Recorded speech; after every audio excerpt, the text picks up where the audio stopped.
नमस्कार. खूप मी स्नेहा लांबरेमध्ये तुम्हा सर्वांचे अगदी मनापासून स्वागत आहे. आज मी तुम्हाला महाशिवरात्रीच्या उपवासासाठी छान खमंग आणि कुरकुरीत साबुदाणा वडे तयार करून दाखवणार आहे. वडे तळताना फुटू नये तसेच अति जास्त तेलकट होऊ नये त्यासाठी मी काही बारीक-सारीक टिप्स देखील आजच्या या व्हिडिओमध्ये सांगणार आहे. चला तर मग वेळ वाया न घालवता लगेचच आपण आपल्या आजच्या ह्या चविष्ट रेसिपीला सुरुवात करूया. तर ह्या ठिकाणी मी हा एक छोटी वाटी साबुदाणा 6 तास पाण्यात भिजवून घेतलाय. साबुदाणा 2 ते 3 पाण्याने स्वच्छ धुवून घेतला, की मग त्याच्यामध्ये साबुदाण्याच्या समप्रमाणात पाणी घालायचंय आणि झाकण ठेवून साबुदाणा 5 ते 6 तास भिजवून घ्यायचा आहे आणि ह्याला अगोदर असं चमच्याने सुटं करून घ्यायचंय. हे पहा अशा पद्धतीने साबुदाणा छान सॉफ्ट भिजला पाहिजे. आता हा साबुदाणा मी ह्या मोठ्या बाउलमध्ये काढून घेणार आहे. आता ह्याच्यामध्ये मी हा भाजलेल्या शेंगदाण्याचा जाडसर कूट घालणार आहे. साबुदाण्याच्या निम्मा दाण्याचा कूट ह्यामध्ये घालायचा आहे. त्यानंतर ह्याच्यामध्ये अर्धा चमचा जिरं घालायचंय. आता ह्याच्यामध्ये मी 3 बारीक चिरलेल्या हिरव्या मिरच्या घालणार आहे. मिरच्यांचं प्रमाण हे तुम्ही तुमच्या आवडीप्रमाणे कमी जास्त करून घ्यायचंय.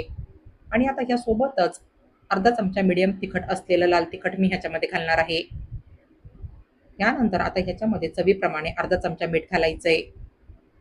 यानंतर थोडीशी बारीक चिरलेली कोथिंबीर ह्यामध्ये घालायची आहे. तुम्ही जर उपवासाला कोथिंबीर आणि जिरं खात नसाल तर तुम्ही ते दोन्ही जिन्नस स्किप करू शकता.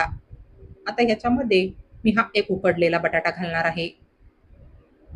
उकडलेला बटाटा असा हाताने कुस्करून ह्यामध्ये घालायचा आहे. वड्यांच्या मिश्रणामध्ये उकडलेला बटाटा घातला तर वड्यांच्या मिश्रणाला छान बाइंडिंग येते आणि वडे देखील वरतून छान क्रिस्पी आणि आतून मस्त सॉफ्ट होतात.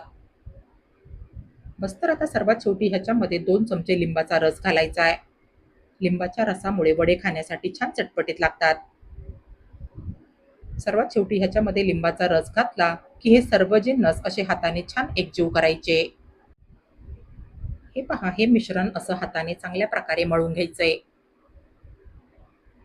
ह्याच्यातले सर्व जिन्नस छान एकजीव झाले पाहिजे. अशा पद्धतीने ह्यांना हाताने मिक्स करून घ्यायचंय.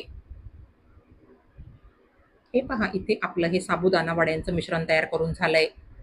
आता ह्याचे वडे बनवायला घेण्या अगोदर हात पाण्याने स्वच्छ धुवून आणि कोरडे करून घ्यायचे आणि कढाईमध्ये एकीकडे तेल गरम करायला ठेवायचंय.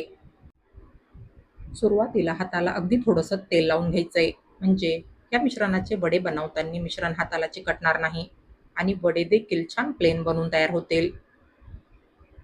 वड्यांच्या साईजनुसार असं हे मिश्रण हातामध्ये घ्यायचंय आणि ह्याचा एका हाताने असा अगोदर गोल उंडा तयार करायचा आहे. हे पहा ह्याचा असा अगोदर गोल उंडा तयार करून घेतला की मग ह्याला दोन्ही हातांच्या तळव्यामध्ये असं हलक्या हाताने प्रेस करायचंय आणि ह्याचा चपटा उंडा तयार करून घ्यायचा आहे. वड्याला जर कडेने चिरा पडल्या असतील तर त्यांना असं बोटांनी दाबून घ्यायचंय. तर हे पहा अशा पद्धतीने आपण तयार केलेल्या मिश्रणाचा वडा तयार करून घेतलाय. अशाच पद्धतीने मी राहिलेल्या मिश्रणाचे वडे तयार करून घेणार आहे.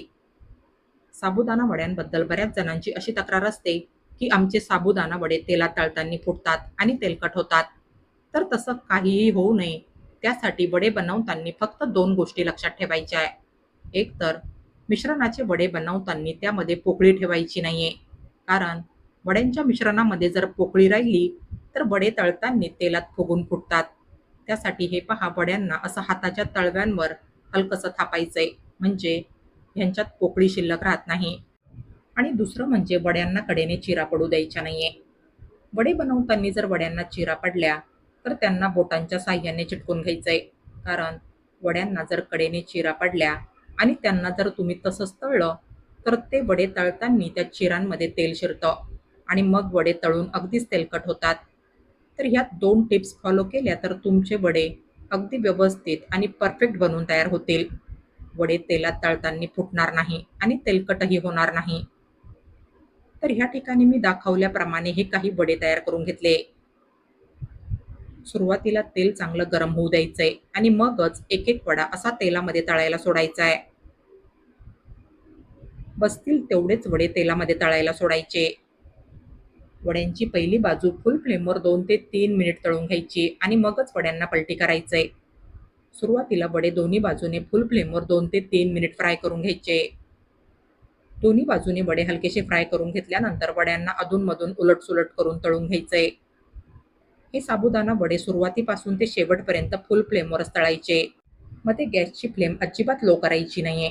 त्याच्याने वडे तळून कुरकुरीत नाही होत आणि वडे तेलकटही होतात. तर असं वड्यांना अधूनमधून उलट-सुलट करून छान कुरकुरीत होईपर्यंत तळून घ्यायचंय. हे पहा वडे तळून असे तेलावर तरंगायला लागले आणि तेलाचं फसफसणं कमी झालं की वडे तेलामधून काढून घ्यायचे. हे पहा वड्यांना तळून असा छान रंग आला पाहिजे. हे पहा तुम्ही ते पाहू शकता आपले हे साबुदाणा वडे बघा कसे अगदी कुरकुरीत तळून झाले आणि ह्यांना तळून रंग देखील फारच छान आलाय.